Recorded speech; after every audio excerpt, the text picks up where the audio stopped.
News on what's happened in Philadelphia, as we know that there was this assassination attempt of a 5-year veteran Philadelphia police officer. That officer by the name of, see here, forgive me, Jesse Hartnett. He's recovering from serious injuries after this gunman, who, by the way, has confessed to wanting to shoot and ultimately kill this police officer. He said in the name of Allah, did it for the Islamic State. They caught him. They ultimately shot him in the butt, and that's how they caught this guy who confessed. New details as far as the criminal history of this gunman here in Philadelphia. Which, by the way, the hearing from the Philadelphia Police Commissioner just a little while ago saying his criminal history, he wouldn't not call it extensive. Prior gun charges, faced a terroristic threat charge, and involved some domestic dispute as well with a woman. She said he had threatened her. That terroristic threat charge, by the way, was ultimately dropped, but he did plead guilty last year for carrying a gun without a license and simple assault, and he was sentenced for 9 to 23 months in probation. I have Steve Rogers and Joey Jackson joining me here to talk a little bit more through this, which, by the way, I mean, can we just begin with this police officer? The fact that here he is sitting in his patrol car doing his job, man reaches in, you see the video, arm's length inside, shoots at him point blank 13 times, 3 shots hit him. Somehow he's able to radio in for help, and they catch the guy. And now you hear about this man's criminal history. Stolen police weapon, by the way. Brooke, I know how contained it is to be in a police car. You've got your radio equipment, you've got the cages, you're really tight, so it's a miracle that this officer survived. Look, we've said time and again, ISIS has taken a war to the United States. The battlefield's going to be here. It remains to be seen whether if he was directed by ISIS or if he was just one of those disgruntled Americans who is taking on the ISIS image. And the police department of Philadelphia, by the way, Commissioner, did an extraordinary job in bringing to the public what was absolutely necessary. But now the investigation is continuing, and we're going to find out. Now, the police department did say he was ISIS-inspired. The question is, how wide-ranging is that? And on that point, I mean, that's huge. And the reason it's huge is because moving forward, you want to preserve and protect the safety of police officers in that community and, of course, everywhere, in addition to civilians. So I think it's going to be very important to know, is this the lone wolf attack, as you can call it, where someone just indiscriminately attempted in the name of ISIS or Allah, whatever he did, to harm someone? Or is it a lot more involved than that? Was it plotted and planned? Were there other people potentially that were involved? And so I think it's going to be very important for investigators. Joe brings up a good point, because if in fact this was an ISIS-directed attack, this was an attack on the United States of America, our first line of defense, the police in our streets. The police departments across the country, not just in Philadelphia, now have to look at their manpower allocations. I noticed one thing that was a little chilling. The officer was riding alone.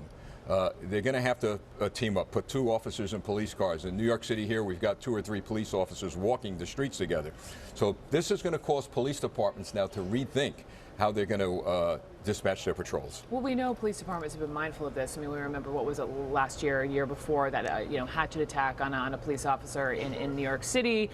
This has been a directive from ISIS specifically, but let's be crystal clear. Listen, we don't know if this actually came from ISIS HQ. This could have been someone who clearly has an extensive history, criminal history, who decided, after the fact of trying to shoot and kill a police officer, he's saying, it was ISIS. I did this for ISIS. So we don't know. But you want to find out. And I think the essence of finding out goes to the issue of protecting and ensuring that the public's okay. If it was just him, he's in custody, as a result of that, we're fine. But who, if anyone else, participated in this activity? Why your FBI and Department of Homeland Security and intelligence agencies are involved, because they're going to look at the electronic footprints. What about, just quickly, the fact that this was a stolen police firearm?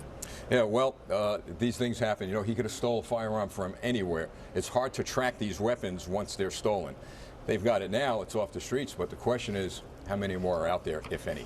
Yeah. Steve Rogers and Joey Jackson, stay with me. We have more from you all. Let's start hour 2. This is CNN.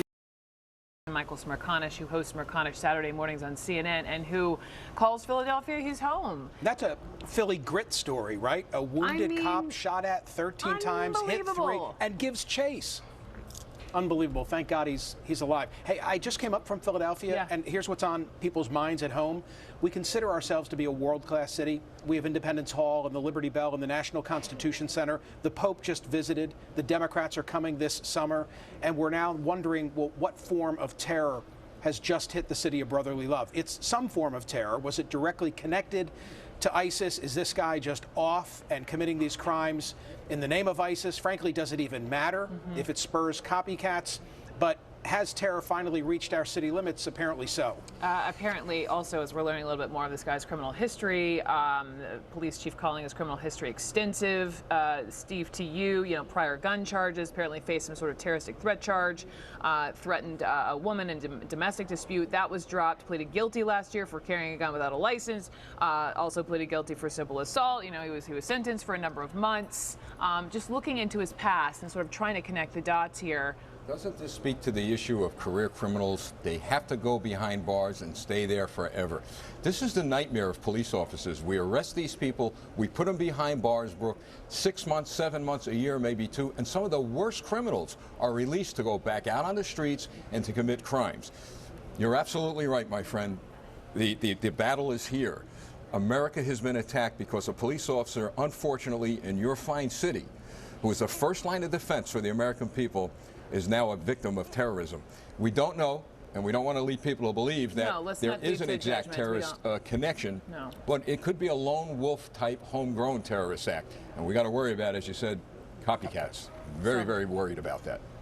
So moving forward, I mean, we talked about, I keep bringing up this hatchet attack, but to me that's the first sort of memory. What was that, like a year ago here in New York? And ISIS has issued this directive, to whoever, to freelance would-be terrorists to go after law enforcement, specifically run them over. And here you see what happened in Paris, that thwarted attempt a couple of days ago, and now what's happened here in Philadelphia. It is frightening, but they need to find out more as far as motivation is concerned. And they need to, the Department of Homeland Security needs to start sending more funding to local police departments. They need the money for two-man patrols. They need the money for the equipment, but especially the intelligence gathering apparatus. They need a lot of that here on the ground in every city and town across America. It's the first week of a new administration. Jim Kenney has just taken over as mayor of Philadelphia. Michael Nutter was on our airwaves last night talking about Anderson's gun event with the president. We have a brand new police commissioner in Richard Ross. We had a world-class police commissioner in Chuck Ramsey. He's just left the job. So 3-4 days in, this is what they're dealing with, the new leaders. You've got to stand proud. When I saw those gentlemen, this new administration on that TV screen, handled this admirably for the nation to see how well your city's put together. I'll tell you what, I hand it to you. First concern, of course, is the well-being of the police officer and figuring out what this really is all about. You know what comes, though, tomorrow and the next day, the political ramifications of this, and it will be fodder, I'm sure, almost immediately. You have a lot on your table come tomorrow morning. That's true. Michael Smerconish, thank you very much. Michael Smerconish and Steve Rogers, thanks to you.